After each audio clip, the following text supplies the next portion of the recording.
श्री क्षेत्र निर्मळ पिंपरी ते श्री क्षेत्र पुणतांबा दिंडी सोहळ्याचे दरवर्षाप्रमाणे यावर्षीही उत्साहात प्रस्थान झाले.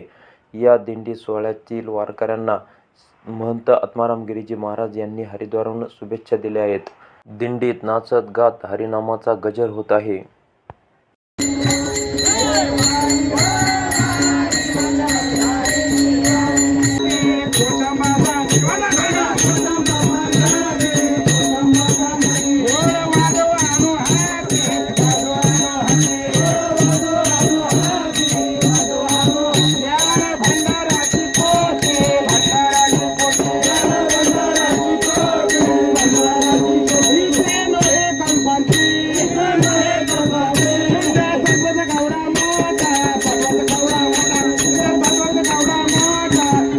Vamos,